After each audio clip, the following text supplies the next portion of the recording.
Nakul, you and your team have been, more of a technologist. You've been solving complex technical problems.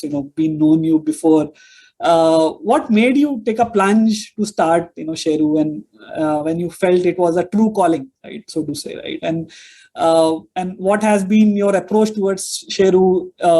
It will really, really help to kind of, help technical folks who are sitting on the fence to start up, to kind of know from a technologist that, what make you do Sheru. So please share some thoughts. Yeah. Yeah, actually, it goes a long way back. So me, Shikhar and Ankit, we met in college. Okay.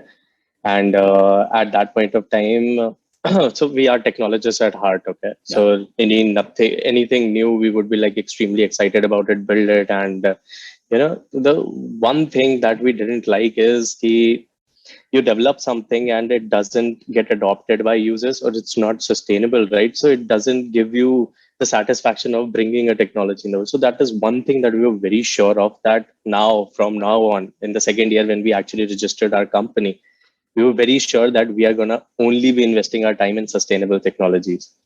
At that point of time, electric vehicles, the storm was brewing towards that. Okay. And we were hearing news about completely electrical roads, inductive charging in Europe, and whereas we were actually working on solar car at that point of time in college. And electric vehicles in India were nowhere to be visible. I think a little bit of brew was there around e-rickshaws, but nothing other than that. So we investigated on the issue a little more. Why is this actually happening? So we narrowed it down to battery having a very high stake in an electric vehicle, almost 50% of the cost being that of the battery technology. And then the problems around it, there's a plethora of them. Just to mention a few would be like how complex it is to manage the life cycle of a single kind of a cell among the plethora of cells. There are no labeling of cells also available, but still managing them from a safe operating area point of view. There was no service network. There's no recharging infrastructure. I mean, most importantly, from the vehicle owner's point of view, right, as you mentioned, it's a very complex decision. Why I'm shifting to an electric vehicle, right? Which battery, which method of recharging or refueling would be there, whether it's actually dependent on the public infrastructure or not. And would the economics make sense to me, because they're so confusing. Everyone is talking about a different metric, every new person.